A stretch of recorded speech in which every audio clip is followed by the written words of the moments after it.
and thanks to all of the panel members who were able to make it today. So as Kristen said, we'll have presentations by the lead PIs of two ARM-related projects, actually, AWARE and MAGIC. The first presentation will be by Dr. Dan Lubin. Dr. Lubin is the lead scientist for the West Antarctic Radiation Experiment, or AWARE. Dr. Lubin got his PhD from the University of Chicago. He's currently a researcher in climate, atmospheric science, and physical oceanography at Scripps. And Dr. Lubin's research interests include satellite remote sensing of Earth's polar regions, applications of global climate models to the polar regions, new instrumentation and techniques for space-based remote sensing, and many other things. And Dr. Lubin's been publishing on this topic of radiation over Antarctica for nearly 3 decades. So thank you very much, Dan, for joining us today, and we look forward to hearing from you. Thank you, Chris and Kristen. Well, I'm going to talk about an experiment which is only about 3 months into a year-long process and deployment into Antarctica, AWARE, ARMWest Antarctic Radiation Experiment. So in terms of process modeling, process and model improvements, I'm going to be mostly talking about our motivation and what we might be able to expect several months or maybe a couple years down the road. But the key thing to take away from AWARE is it's, to date, it's the largest, most technologically advanced, and most complete atmospheric and climate science experiment ever fielded in the Antarctic. And the analogy I've been making all along since we conceived this project is that it's similar to the surface heat budget of the Arctic or SHIBA campaign of more than a decade ago, which was, if you recall what SHIBA was, it was an icebreaker frozen in the Beaufort Sea for a year, operating many of the ARM instruments. And SHIBA is still producing papers because of its unique data set. This is the first time we've been able to do something SHIBA-like in the Antarctic. So I'm anticipating that this will be a lasting data set, and the science team that's just getting things started, myself, David Bromwich at Ohio State doing polar meteorology, Lynn Russell at Scripps doing aerosol and cloud physics and chemistry, Hans Verlinde at Penn State doing cloud microphysics and radar meteorology, and then Andy Vogelman at Brookhaven, who's kind of our key factotum with this experiment, helping us interface with the ARM program and doing radiation remote sensing and team coordination. We're just 5 people getting this whole thing started. I think this is hopefully going to be a lasting data set that's much bigger than any of us, the 5 of us can do together. Moving to the next slide. This is a larger than usual ARM deployment just because it's in the Antarctic and it's a year long. We have to have people winter over in the Antarctic. We're only 3 months into a 13-month deployment, and Los Alamos has been doing a terrific job of getting it going. Our setup was very, I'm not going to say completely seamless, that will jinx the program, but it was it went very well. Lots of people worked together in order to staff this project and bring about a winter over capability. Los Alamos hired and contracted for some people from the Australian Bureau of Meteorology, and they're just fantastic engineers and technicians, some of the best I've ever seen. So things are really coming together technically to make this program happen, and I'm really excited about how well it's been going. So the motivation for AWARE. West Antarctica, it turns out, a surprising recent result. It's one of the more rapidly rapidly warming regions on Earth. Its warming, of course, is closely linked with sea level rise. It's known potential instability in a warmer climate, and we'll talk about the marine ice sheet instability a little bit later. The latest glacier retreat saw, back in paleo time, about 100,000 years ago, saw a complete collapse of the West Antarctic ice shelf. If that happens, which it could happen within 200 years, that would be 11 feet of sea level rise. This warming in West Antarctica does not yet have a comprehensive explanation. It does not show a steady warming like we see in Greenland. We do, however, see widespread melting events on the West Antarctic surface in satellite microwave data. I'll show some examples of that later. Because it's the Antarctic and it's a very dynamic environment surrounded by a very turbulent ocean, the mechanisms are not just going to be straight greenhouse warming or cloud or water vapor feedback. There's going to be a lot of dynamical interaction, teleconnections with lower latitudes. And one of the goals of AWARE is to get some of the hard meteorological data and the real numbers to try to make sense at the tail end of all those teleconnections to see what might if we can really nail down some of these theories as to what might be causing the West Antarctic warming. Also, West Antarctica is one of the most isolated and remote places on Earth. There has been no atmospheric science of any substance, or at least any comprehensive measurements, since basically the International Geophysical Year and the decade following, where they did some upper air measurements. Since then, we've had nothing but a handful of automatic weather stations, which have been managed primarily by the University of Wisconsin. Matt Lazara at Wisconsin's done an amazing job keeping these automatic weather stations going all through the Antarctic, and primarily particularly in West Antarctica. They're just a very limited set of measurements, although people have gotten creative, and you'll see some of that a little bit later in this talk. People have gotten very creative with these AWS measurements. But AWARE gave us the first opportunity to deploy a suite of modern instruments and also make the first sondes since 1967, and I'll show some examples of that later. So as I said, West Antarctica is one of the most rapidly warming regions on Earth. Till about 2009, when Eric Steig published his paper on this, the paradigm with Antarctic response to global warming is that the southern annular mode was spinning up to stronger polar westerlies, moving quicker, moving both stronger and tightening in toward the pole, isolating the high continental interior, allowing that to cool to space, but also allowing warmer air to advect from the north over the Antarctic Peninsula. And it's been known for quite some time that the Antarctic Peninsula is warming very fast. But what Eric Steig's reconstruction, where he combined AWS data with satellite surface temperature measurements, he showed that the warming does extend all the way into West Antarctica. And then Dave Bromwich and Julian Nicholas at Ohio State have since shown that this warming extends even further than West Antarctica into parts of East Antarctica, including McMurdo Station and Ross Island, where we have the main setup for AWARE. So the Antarctic warming is showing up to be a little more extensive than previously believed, and we don't have a comprehensive explanation yet for why all this warming is happening. The southern annular mode, which is the previous paradigm, can't explain all of it yet. And moving on to the next slide, West Antarctica is constantly in the news from the glaciology community. This is a paper that was done here at Scripps, Helen Fricker's group, using satellite radar altimeter data showing basically the thinning of West Antarctic ice streams and the ice sheet and the ice shelf. The large red dots show rates that are negative in terms of ice thickness from satellite radar altimeter data. And there are many papers written on this subject right now from the glaciology community, from Eric Rignot's group at JPL. There's just no stream of, no end to the bad news coming out about West Antarctica, some of these glaciers and ice streams beginning to accelerate. And what's particularly alarming about West Antarctica has to do with the topography of the West Antarctic landmass. First, here's a map of West Antarctica showing the major ice streams, all of which are experiencing some sort of acceleration. So if you keep that in mind, I flip to the next slide where we see the Antarctic topography. You can see a lot of this topography descends to well below sea level, beginning somewhat below sea level at the extremities of the continent, but then descending inland, inward, descending as you go inland. That's a characteristic of West Antarctic's geology. So what that causes is the ice sheets to be fundamentally unstable to a warming impulse. And this is a well-known theory from a few years ago, which is actually we're starting to observe this happening to the West Antarctic ice sheet. It's called the marine ice sheet instability.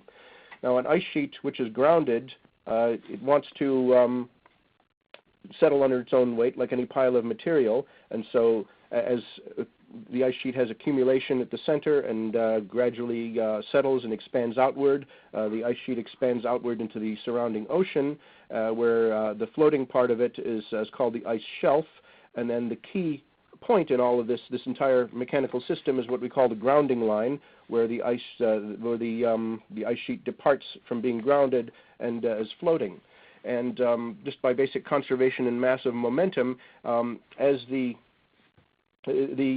rate at which the ice sheet will expand and move out into the ocean and discharge ice into the ocean is proportional to the thickness of the ice sheet at the grounding line. So if you have a warming impulse starting from the ocean, and we believe that a lot of the West Antarctic ice sheet collapses is related to oceanic warming. If you have an impulse that's making the grounding line retreat because of a warming ocean, as that grounding line retreats towards deeper and deeper bathymetry, the ice sheet will accelerate, and that's why we call it unstable. In the case of Greenland, the Greenland's landmass doesn't decrease as you go inland, it increases. So Greenland is somewhat stable towards an oceanic warming impulse, but West Antarctica is not. And that's part of the reason we're seeing some of this rapid acceleration of the West Antarctic ice sheet. So I've just talked about an oceanic impulse and the marine ice sheet instability. What does this have to do with the atmosphere? Well, I'm coming to that in a moment. Just turning to Greenland for a moment, we already know Greenland is the largest source of glacier contribution to sea level rise. It's melting like crazy directly because of a warming atmosphere. There's just an abundance of data linking the number of melt days with air temperature anomalies, as you can see in 2014, which was a somewhat moderate melt year because of this cold air anomaly versus other years. This is all data that's available in the National Snow and Ice Data Center. We know that the atmosphere is slamming Greenland with warming, and if you recall, a couple years ago, there's a paper by Nartz et al. In Nature where they showed that the clouds, the liquid water clouds, have a lensing effect which contributes to this summertime Greenland ice sheet melting. So that's Greenland. Moving on to Antarctica, another familiar event was the collapse on the Antarctic Peninsula of the Larsen-B ice shelf, and I'll just tab through this familiar sequence of photographs. 60 miles by 60, actually 60 by 60 kilometers of ice shelf collapsed within a few days, actually about 4 weeks. And again, we can attribute that to atmospheric warming. There was actually one automatic weather station on the Larsen ice shelf, and so scientists got creative with their data, and as you can see here, they correlated the timing of the loss of the Larsen ice shelf with air temperature anomalies. So the two big losses of ice shelves we've seen so far, where we've just lost a lot of ice mass, have an atmospheric warming and melting component. And the key mechanism here is called hydrofracturing, where melting at the surface will percolate through fractures in the ice, increase them, basically act like a slow motion jackhammer and cause fracturing in the ice. We know that happened in the Larsen ice shelf. We know it's happening in Greenland. As for West Antarctica, well, West Antarctica, most of it is not much thicker than the Greenland ice sheet. And so the key question is, although we know that there's an oceanic impulse attacking the grounding line of West Antarctica, what about surface melting? And that was a key motivation for AWARE. There's just no data on it, nothing from which we can assess whether the surface melting might be contributing to the loss of West Antarctic ice mass. So let's move on now to a little bit of the meteorology. As I said, the Antarctic is much more dynamic than the Arctic. Anything that's going on over the Antarctic continent is going to be related to storm tracks in the Southern Ocean. And the key feature of West Antarctic meteorology has to do with the storm tracks. When a low pressure is located in the Ross Sea, as you can see on the left of this figure, it will tend to dry out and cool West Antarctica, which is just above. Let me grab an arrow here, see if I can. So here's West Antarctica here. When the storm is in the Ross Sea region, it will tend to pull a clockwise circulation that will dry out and cool West Antarctica. But when the storm shifts eastward into the Amundsen and Bellingshausen Sea, then it's going to drive moist and warm air straight up onto West Antarctica. That's the mechanism by which the meteorology of West Antarctica will change on a daily or monthly basis, and then the long-term climate warming problem is what is going on with the storm tracks. Are they shifting such that West Antarctica might be getting warmer? Some things we can see in satellite data from NASA, Ceres, CloudSat-CALIPSO. West Antarctica, what I call the WAIS or West Antarctic Ice Sheet, is a cloudier region than most of the rest of the Antarctic continent. The high continental interior on the Antarctic Plateau, what we call East Antarctica, is relatively cloud-free, but we do have quite a bit of cloud cover pulled up that results from moisture pulled up from the Southern Ocean over West Antarctica. This cloud cover, as you can see from this figure of long-wave radiation, adds kind of thermal blanket to West Antarctica. So clouds are a radiative impulse over West Antarctica as opposed to the higher terrain over East Antarctica.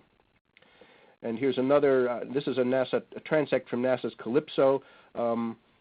Here's East Antarctica, where the arrow is right here, and then West Antarctica is showing a lot more cloud cover, lower terrain, much more cloud cover, where you see the arrow here. We see this in a lot of the NASA CALIPSO data.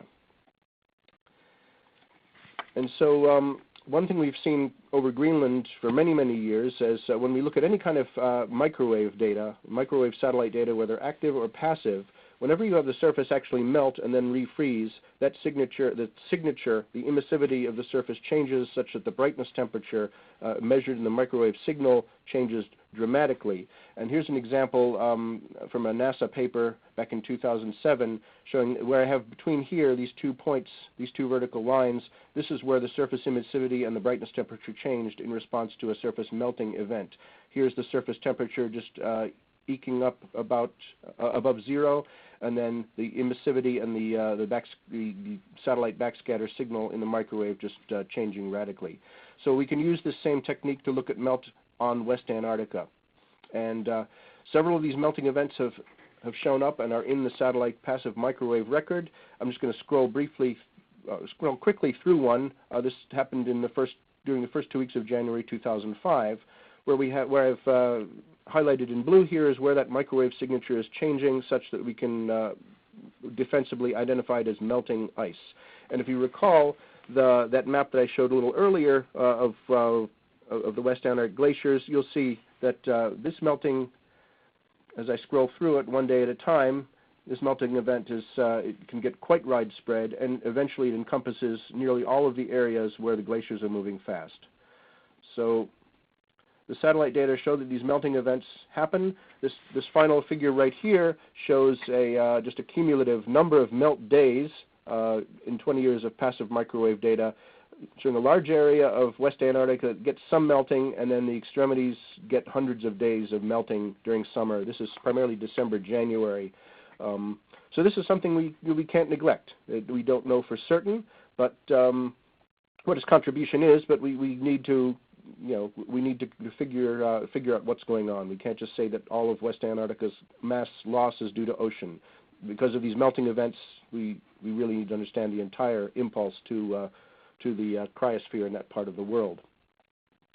So if we go ahead and try to do that on a case-by-case basis, one of our graduate students here, Ryan Scott, has been looking at some of these melting events and trying to study them and reproduce them with regional models. Here's one melt event that occurred in 2011, and he's had some success. There are some automatic weather station setups located around here, around this area, kind of between the West Antarctica and the Ross Ice Shelf. And what he's done is he's taken these measurements and tried to see if they make sense, see if the model can reproduce a melting event.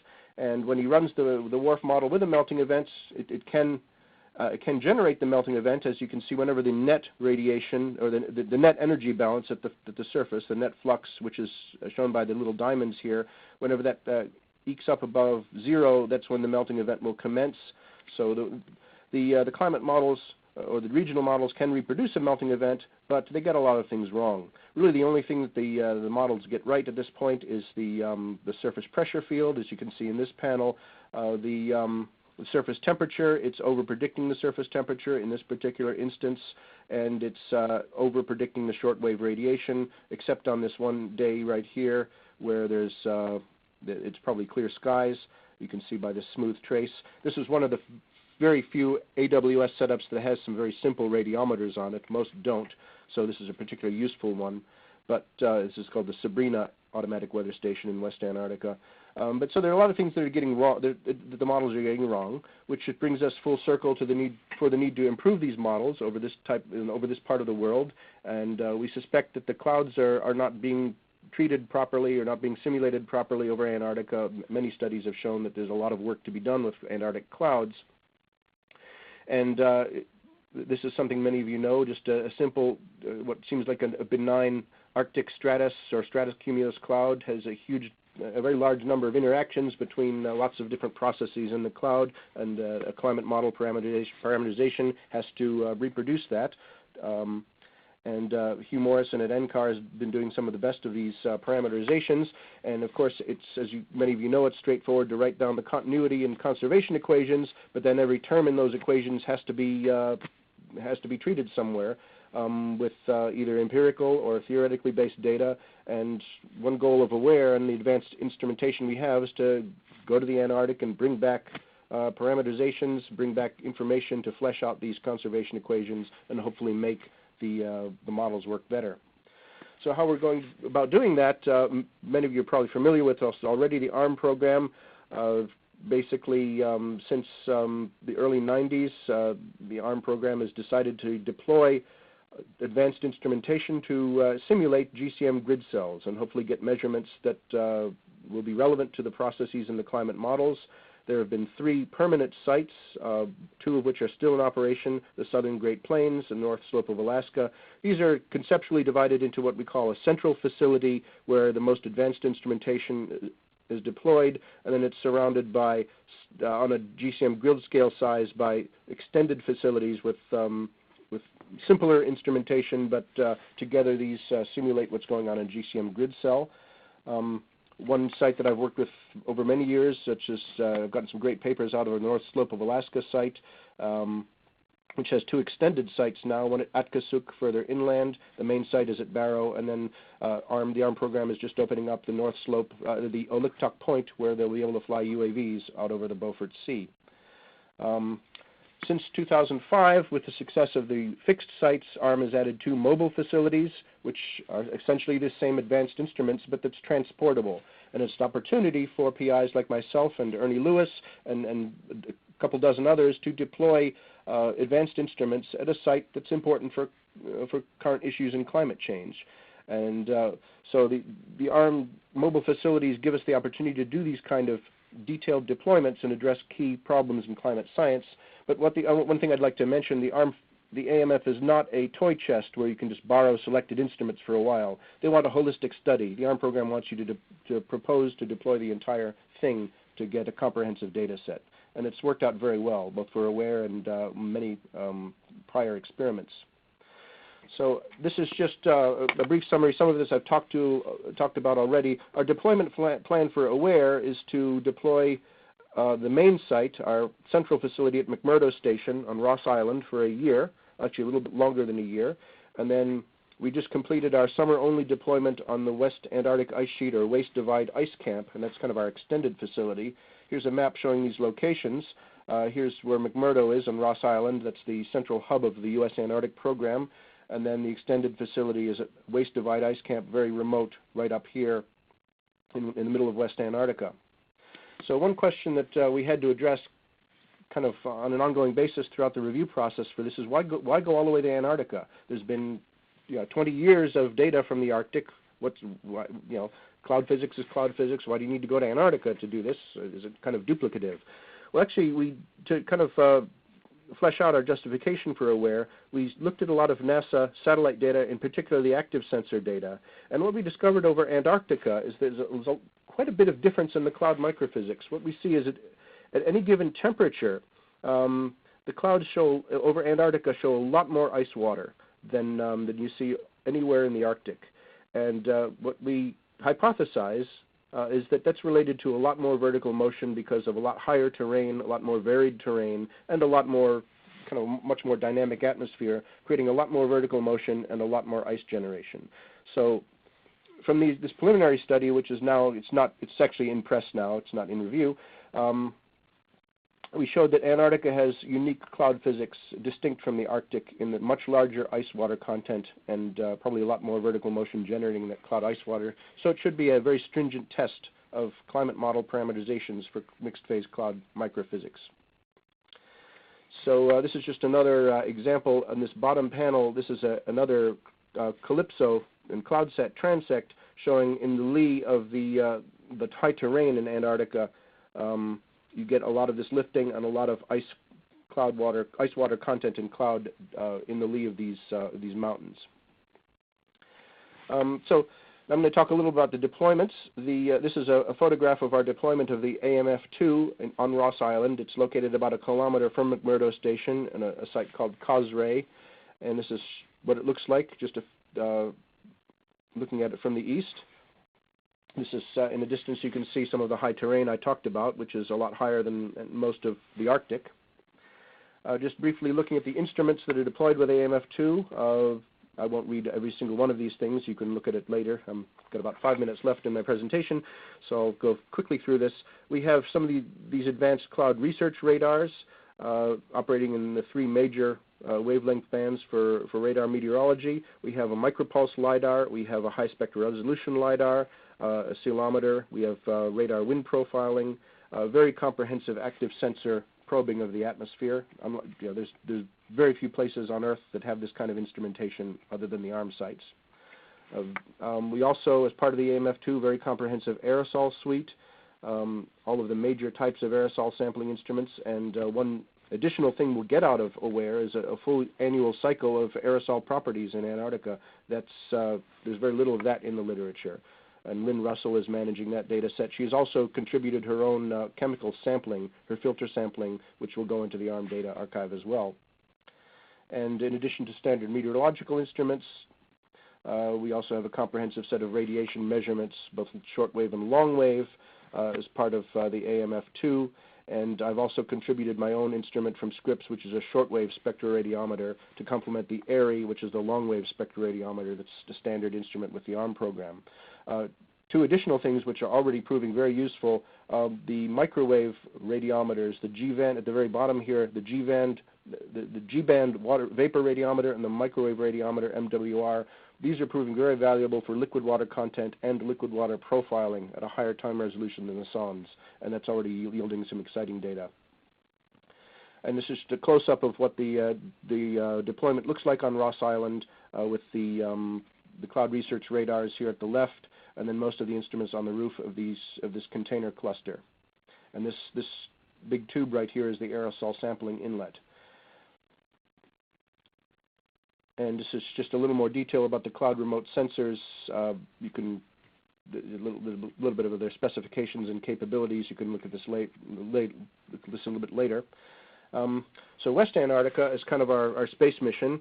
Nothing has been here since 1967, other than a handful of automatic weather stations. This is what our setup looks like at West Antarctica, at the WAIS Divide Ice Camp. A small container on most of the radiation instruments are on the roof, and then the microwave radiometers and the ceilometers and the ground radiation setup are deployed out on the ice.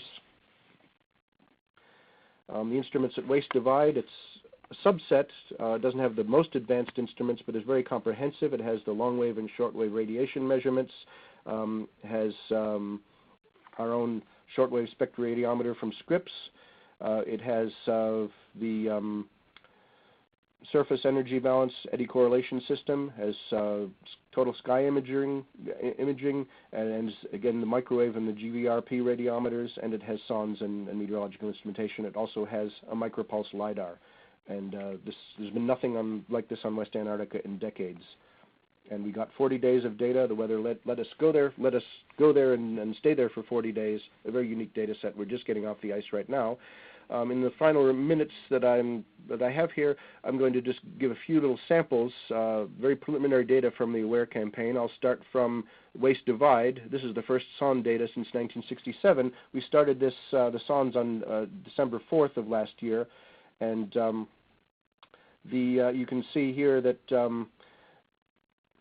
on December 4th, we just have a kind of a standard lapse rate, but then a storm came along on December 5th, bringing about a little temperature inversion and quite warmer temperatures that lasted about 3 days.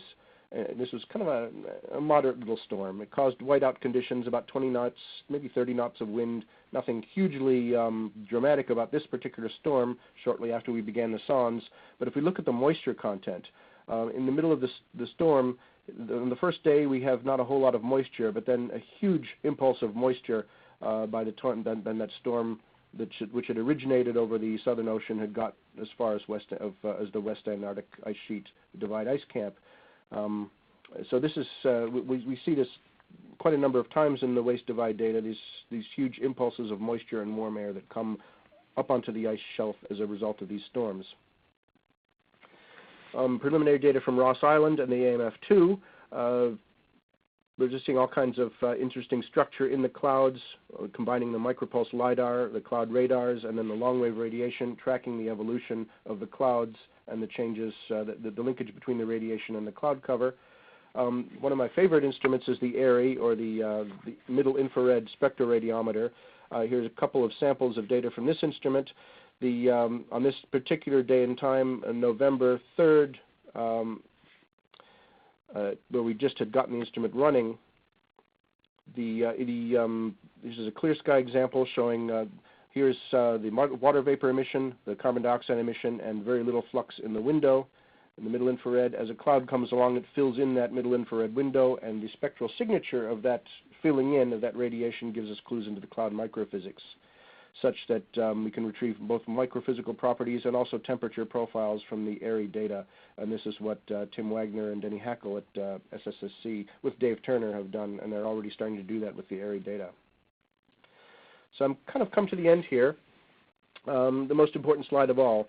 As I said, AWARE is the most complete and technologically advanced atmospheric and climate science experiment yet fielded in Antarctica, and we anticipate it soon should have great relevance for polar process study and model improvement as the data become available. And probably the most important takeaway of all is that the AWARE data are your data.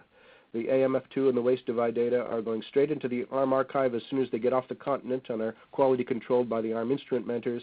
These data are publicly available with no proprietary period for the AWARE PIs or anybody else in DOE or ARM. There is no need for anyone to collaborate with AWARE science team members if you want to use AWARE data for anything. It's yours. Just go into the archive and we'd like to see as many people using it as possible. I've actually already been contacted by some atmospheric chemists in New Zealand who are interested in the AERI data for atmospheric for chemistry and trace gas retrieval. And I told them just go for it. If you know how to interpret that data, you don't need to collaborate with us. Please let us know. You'll follow the ARM instructions for acknowledging the data, because the more acknowledgements of publications, the longer the ARM program can continue to do these great deployments. But this is your data set. It's not mine. There's nothing proprietary about it for the science team. It's all public. So just go for it. And I think I've taken just about exactly a half hour. So I'll conclude here and see if there are any questions.